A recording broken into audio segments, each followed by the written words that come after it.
Hello and welcome to Positive Waves. I haven't done a Positive Waves video for so long and I felt very compelled to today. I'm out in the open and connecting with everything surrounding me, the beautiful trees, the land I'm on, and also the animal kingdom. So how do we stay positive? Oh my gosh, one step. The first step is we make that conscious choice to stay positive. I have a little saying that if we, stay in your own lane, that's what I say. And I find that when we actually do start to focus more on where our thoughts are, where our feelings are, where we are in the bigger scheme of things, that can sometimes help us to navigate where we're going to go. So, positive waves to me is about allowing the energy of all the goodness in life to flow continuously, not just every now and then. It's about being able to kind of like go, okay, I've woken up in a beautiful space.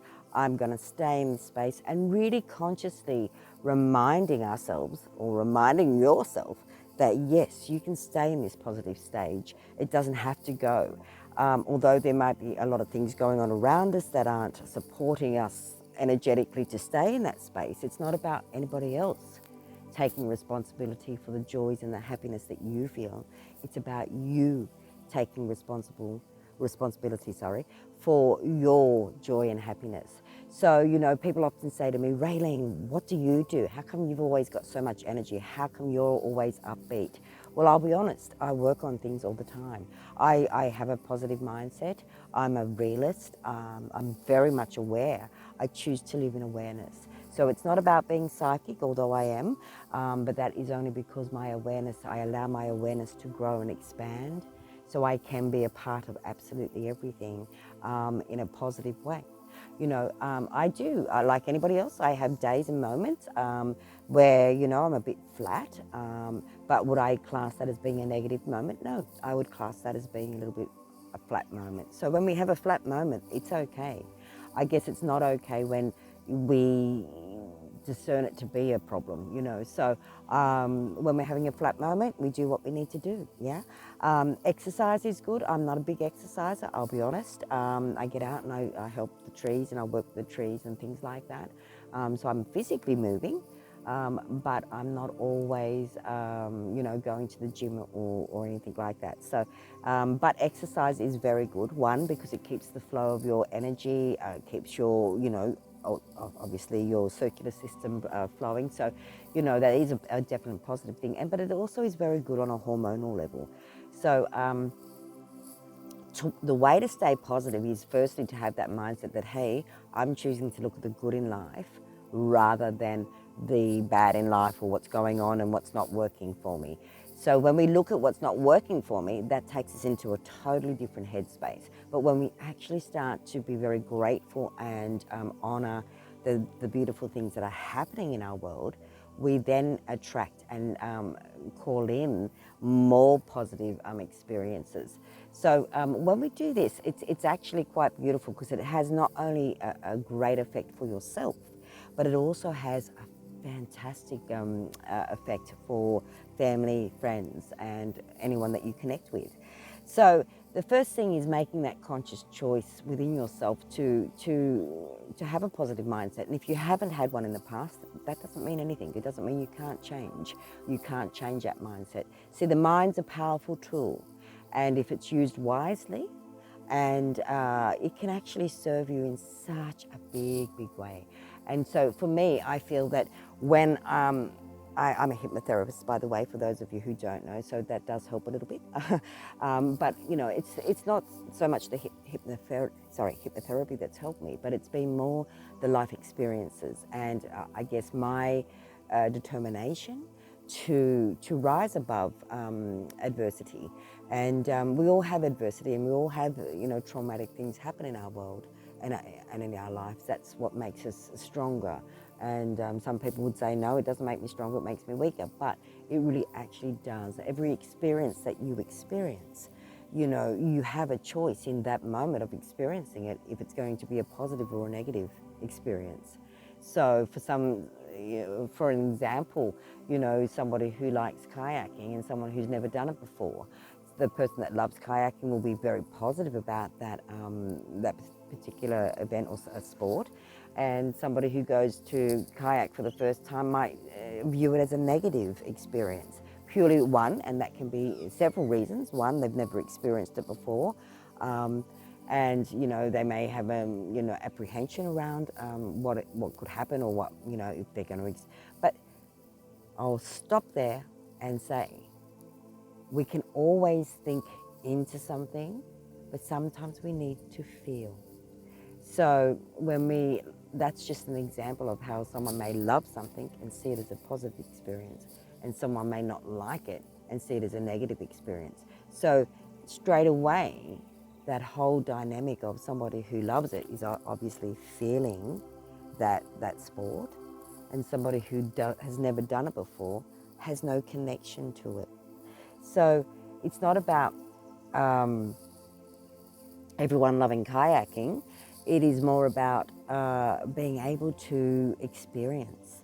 And, even if it's something that you've never experienced and you've viewed it from the mind in a negative light, maybe just even viewing it from a positive light. It doesn't mean you're going to want to kayak every weekend, or you're gonna ever want to do it again. It's more about, the example here is more about being able to keep your mind open to experiences that are maybe unfamiliar, but may also bring a positive aspect into your life. So it's what I'm trying to say in a nutshell is your mind is what can determine what's going to be a good experience or a bad experience.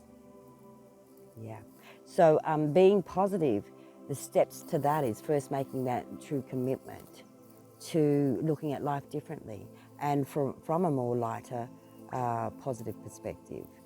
It doesn't mean that it's all going to happen overnight. No, let's be real. Any experience or any, let's say, formed habit that we have, whether it be a mental habit or, any form of habit, we can alter it and change it in a heartbeat.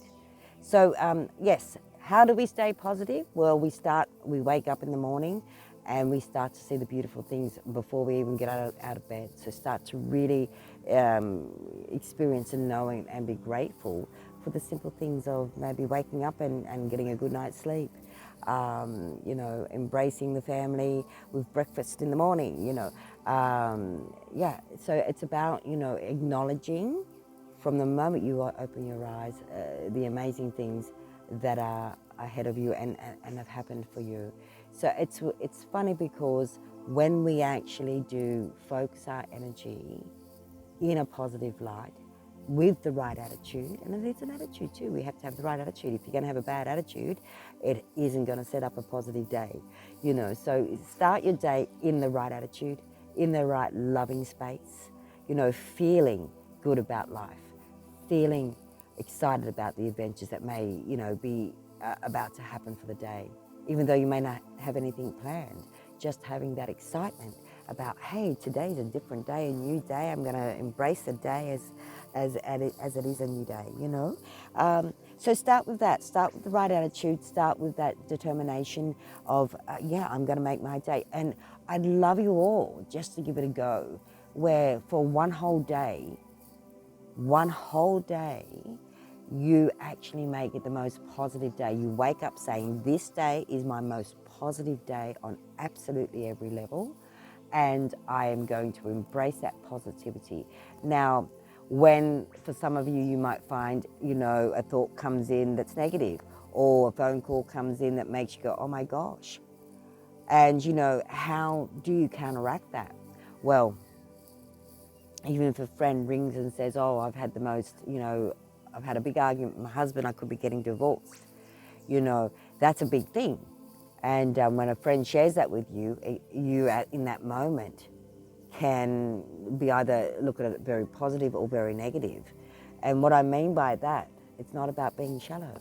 It's about being able to go deeper. So if my friend rang me and said, look, I'm having big problems, me and my husband may be looking at divorce, I would choose to, and it's a choice thing too, choose to be supportive, but not to see the worst in the situation, because maybe, just maybe, that relationship could turn around in a week's time or 2 months' time or 2 weeks' time, and they may resolve. Maybe they had to have that situation take place for them to value and appreciate and to be able to seriously look at what may or may not be working for them.